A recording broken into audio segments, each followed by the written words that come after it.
Замечали странную вещь? Иногда день проходит практически без нагрузки. Ты не таскал мешки с цементом, ты не бежал марафон, не работал 16 часов подряд. Но вечером все равно чувствуешь себя так, как будто из тебя вытащили батарейку. И самое неприятное, отдых не помогает. Ты ложишься на диван, листаешь телефон, смотришь видео, тыкаешь в приложение. Казалось бы, организм должен восстанавливаться. Но через несколько часов появляется ощущение, что сил стало еще меньше. Часть первая. Почему ты устаешь, даже когда ничего не делаешь? Большинство людей связывают усталость исключительно с физической нагрузкой. Но человеческая психика устроена значительно сложнее. Можно вообще не двигаться, но постоянно находиться в состоянии внутреннего напряжения. Представьте компьютер, на котором одновременно открыто 1000 вкладок. Каждая из них потребляет немного ресурсов. По отдельности это практически незаметно. Но вместе они начинают замедлять систему. Вот что-то похожее происходит с нашими мозгами. Незавершенные задачи, финансовые вопросы, тревога о будущем, новости, социальные сети, постоянные уведомления, неопределенности, конфликты. Даже если ты не думаешь об этом сознательно каждую секунду, часть психических ресурсов продолжает оставаться занятой. Человек может проснуться утром уже уставшим не потому, что он плохо спал, а потому что мозг всю ночь продолжал обрабатывать напряжение, которое накопилось за последние дни и недели. Интересно, что многие люди воспринимают такую усталость как личную слабость. Им кажется, что они стали ленивее, менее дисциплинированными или менее мотивированными. Но проблема часто заключается вовсе не в характере. Когда психика долго находится в режиме повышенной готовности, она начинает экономить энергию, становится труднее концентрироваться, сложнее принимать решения, исчезает желание что-либо начинать. Даже простые задачи начинают ощущаться как слишком тяжелые. Именно поэтому иногда самый уставший человек в комнате — это вовсе не тот, кто больше всех работал. Лайфхак от психолога. Сегодня вечером попробуйте ответить на простой вопрос. Что именно занимает место в моей голове прямо сейчас? Не дела, которые нужно выполнить, а мысли, которые ты постоянно носишь с собой. Запишите их на бумагу. Иногда можно неожиданно обнаружить, что ты устал не от действий, а от количества незавершенного напряжения, которое остается внутри месяцами. И здесь возникает следующий вопрос. Если причина усталости не всегда связана с нагрузкой, то почему многие люди чувствуют себя выжатыми даже после выходных, даже после отпуска или целого дня отдыха? Чтобы это понять, нужно разобраться в одной психологической ловушке, в которую сегодня попадает практически каждый. Часть вторая. Почему отдых перестал восстанавливать? Когда человек чувствует постоянную усталость, решение кажется очевидным. Нужно просто больше отдыхать. Поэтому вечером мы ложимся на диван, включаем сериал, открываем соцсети, листаем ленту, смотрим короткие видосы и ждем момента, когда организм наконец-то восстановится. Но для многих происходит обратное. Проходит час, потом второй, потом вообще весь вечер. А ощущение усталости никуда не исчезает. Иногда даже становится сильнее. Проблема в том, что отдых и отсутствие работы — это не одно и то же. Ну вот представьте себе человека, например, который весь день находился в шумном помещении. Если вечером он отправится на рок-концерт, то это будет сложно назвать восстановлением. Хотя формально он уже не работает. С психикой происходит нечто подобное. Если мозг весь день получал огромное количество информации, то бесконечный поток нового контента редко становится настоящим отдыхом. Он просто меняет один вид нагрузки на другой. Это, кстати, то, почему фраза наших родителей «лучший отдых — это смена деятельности» уже не котируется. Современный человек значительную часть дня проводит в состоянии постоянного переключения внимания. Сообщения, новости, видеоуведомления, разговоры, рабочие задачи, ленты рекомендаций. Наш мозг вынужден буквально перескакивать с одного объекта на другой десятки и сотни раз за день. На первый взгляд это кажется мелочью, но каждое переключение требует энергии. Поэтому к вечеру многие люди сталкиваются со странным состоянием. Тело вроде бы не перегружено, но голова ощущается так, будто работала без остановки. Именно поэтому после нескольких часов бесцельного скроллинга человек редко чувствует прилив сил. Напротив, появляется ощущение внутренней опустошенности. Время прошло, энергия потрачена, и ощущение восстановления так и не возникло. Есть еще одна причина, о которой редко задумываются. Настоящий отдых предполагает снижение количества стимулов. А современная среда устроена наоборот. Она постоянно борется за наше внимание. Каждое приложение пытается удержать нас подольше. Каждая платформа стремится показать еще один ролик, еще одну новость, еще один пост. В результате мозг остается в состоянии активности даже тогда, когда нам кажется, что мы расслабляемся. Со стороны это выглядит как отдых. Но для нервной системы очень часто это продолжение работы. Лайфхак от психолога. Выделите хотя бы 30 минут без фонового шума, телефона, музыки или видео.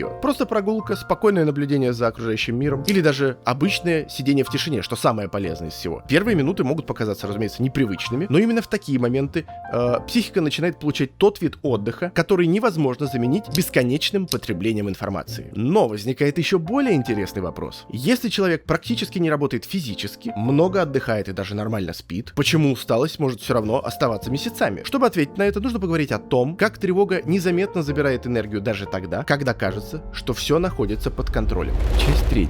Тревога, которую ты можешь не замечать. Когда люди слышат слово «тревога», они обычно представляют там сильное волнение, панику, страх. Кажется, что тревожный человек должен постоянно переживать и явно чувствовать напряжение. Но на практике все часто выглядит вообще по-другому. Многие люди живут с тревогой настолько долго, что начинают воспринимать ее как обычное состояние. Тревога становится частью повседневной жизни, настолько привычной, что она перестает замечаться. Представьте, что в комнате постоянно работает кондиционер. Сначала его шум хорошо слышен, но через некоторое время мозг перестает обращать на него внимание. С тревогой происходит та же самая история. Человек привыкает к постоянным мыслям о будущем, к мысленным диалогам, к прокручиванию важных проблем, к ожиданию неприятностей. Все это начинает восприниматься как нормальный фон жизни, но организм продолжает реагировать, даже когда внешне все спокойно. Психика плохо различает угрозу и угрозу, которую человек многократно представляет у себя в голове. Поэтому, когда ты снова и снова проигрываешь неприятный разговор, переживаешь о деньгах, думаешь о важных проблемах или пытаешься контролировать события, которые еще даже не произошли, организм все равно расходует ресурсы. Сердце работает чуть быстрее, мышцы остаются немного напряженными, мозг продолжает отслеживать потенциальную угрозу. И это же все требует энергии. Именно поэтому многие люди говорят странную фразу: «Я ничего не делал, но ужасно устал». На самом деле они работали, просто эта работа происходила внутри головы. Особенно коварна тревога тем, что она редко сообщает о себе напрямую. Чаще она маскируется под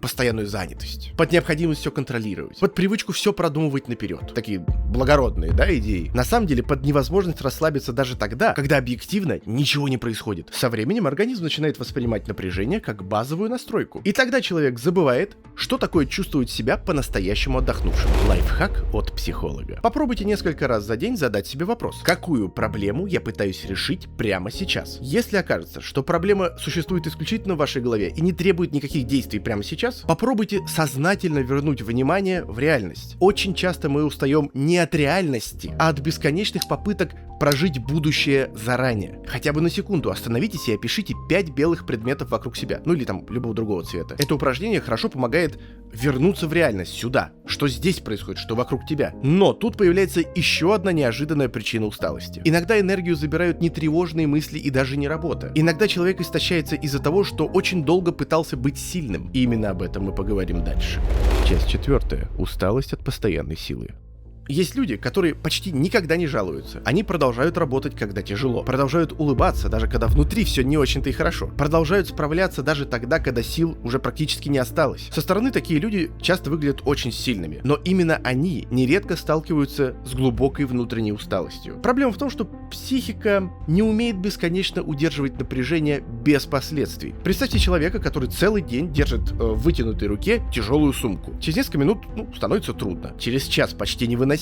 Но если он продолжает держать ее дальше, мышцы постепенно начинают истощаться. С эмоциями происходит то же самое. Каждый раз, когда человек подавляет раздражение, скрывает страх, запрещает себе грустить или делает вид, что все хорошо, психика расходует дополнительные ресурсы. Причем часто совершенно незаметно. Многих из нас с детства учили быть удобными. Не злиться, не расстраивать окружающих, не показывать слабость, не создавать проблем. Постепенно человек привыкает игнорировать собственное состояние и концентрироваться только на том, что от него требуется. На первый взгляд, такая стратегия кажется полезной, но со временем появляется побочный эффект. Организм продолжает нести эмоциональный груз, который так и не получил выхода. Поэтому иногда сильная усталость оказывается не следствием большой нагрузки, а следствием длительного эмоционального сдерживания. Человек годами остается собранным, годами держится, годами справляется, а потом обнаруживает, что даже самые обычные задачи стали требовать слишком много усилий. Не потому, что он стал слабее, а потому, что внутренние ресурсы не бесконечны. Лайфхак от психолога. Попробуйте вспомнить, когда вы в последний раз признавались себе, честно признавались себе, что вам тяжело. Не окружающим, не друзьям, да даже не психологу, самому себе. Иногда первый шаг к восстановлению начинается не с поиска мотивации, а с разрешения себе перестать делать вид, что все идеально. Постарайтесь честно признаться себе в том, что вы устали, и не уйти при этом в самобичевание. Признаться себе в усталости — это не слабость, а рациональный подход к своему организму и ресурсам. Но есть причина, которая делает эту усталость особенно опасной. В какой-то момент человек перестает бороться с ней, перестает ждать улучшений и начинает считать свое истощение нормой. Именно тогда возникает то состояние, которое редко воспринимают всерьез. Эмоциональное выгорание.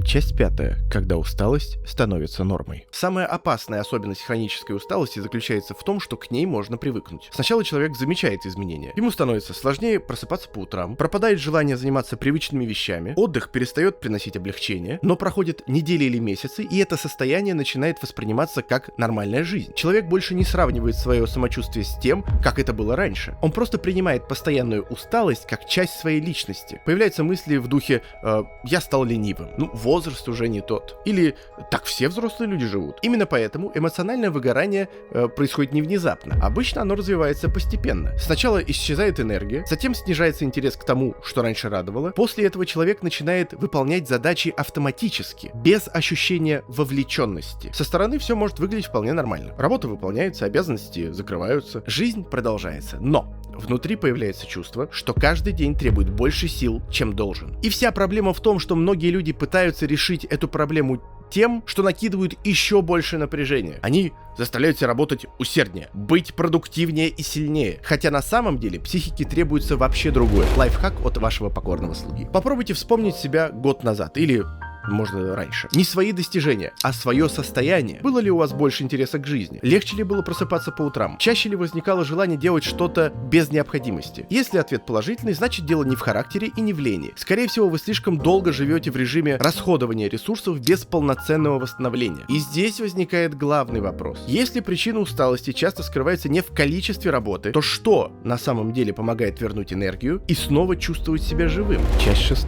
Как вернуть энергию, если ты устал даже от отдыха? Когда человек чувствует истощение, ему часто кажется, что решение заключается в отдыхе. Нужно взять выходной, подольше поспать, посмотреть сериал, отложить дела на потом. Иногда это действительно помогает. Но если усталость копилась месяцами или даже годами, одного отдыха тут недостаточно, потому что проблема заключается не в отсутствии свободного времени, а в отсутствии вещей, которые эту энергию дают. Многие люди удивляются, когда обнаруживают, что могут устать за целый день безделия больше, чем после нескольких часов любимого занятия. И причина проста. Психика восстанавливается не только через отдых, но и через ощущение смысла, интереса и вовлеченности. Поэтому энергия возвращается не тогда, когда человек полностью убирает нагрузку из своей жизни. Чаще она возвращается тогда, когда в жизни снова появляется что-то живое, то, что вызывает любопытство, то, что хочется делать не из чувства долга, а из внутреннего интереса. Именно поэтому некоторые люди после тяжелого рабочего дня находят силы на спорт, творчество, музыку или любимые хобби. Хотя чисто логически они должны были бы просто лежать плашмя. Дело в том, что наш мозг воспринимает разные виды активности совершенно по-разному. Одни действия расходуют внутренние ресурсы, другие, наоборот, восстанавливают. Лайфхак от психолога. Попробуйте составить два списка. В первый запишите все, что забирает у вас энергию. Во второй все, после чего вы чувствуете себя хоть немножечко живее. Неважно, насколько это серьезно, это может быть прогулка, разговор с близкими, велосипед, музыка, книга, любимое дело Затем посмотрите, сколько места в вашей неделе занимает первый список и сколько второй. Очень часто причина постоянной усталости становится очевидной именно в этот момент. Потому что иногда проблема заключается не в том, что у нас слишком много дел, а в том, что среди этих дел практически не осталось жизни. Заключение. Так почему же человек может чувствовать себя уставшим, даже когда почти ничего не делает? Потому что усталость далеко не всегда связана с физической нагрузкой. Иногда силы забирают незавершенные мысли. Иногда тревога, которую мы давно перестали замечать. Иногда постоянное эмоциональное напряжение. А иногда жизнь, в которой очень много обязанностей и очень мало того, что действительно вызывает интерес. И самое важное, что психика не считает отдыхом все подряд. Можно целый день лежать на диване и не восстанавливаться. А можно провести час за тем, что по-настоящему увлекает, и почувствовать прилив энергии. На протяжении этого видео мы говорили о разных причинах усталости, но у большинства из них есть нечто общее. Очень часто человек настолько оказывается занят выживанием, решением задач и выполнением обязанностей, что перестает замечать самого себя. Поэтому я призываю вас подумать над следующим вопросом. Если бы завтра у вас появился целый свободный день без обязательств, на что бы вы потратили свое время? Ровно тот же вопрос, который я задавал в предыдущем видео. Я вас к этому буду все время призывать. Если вы надолго задумались, возможно, именно здесь скрывается причина той усталости, которую вы испытываете уже долгое время. Иногда путь к восстановлению начинается не с грандиозных изменений, а с умения замечать то, что делает нас живыми. И напишите в комментариях, что в последнее время забирает у вас больше всего сил. И почитайте ответы друг друга. Человеку очень важно видеть, что он не один. Мы все-таки коллективные существа. Поставьте лайк, подпишитесь на канал и нажмите на колокольчик. И главное, берегите не только свое время, но и свои внутренние ресурсы, потому что именно из них состоит ваша жизнь.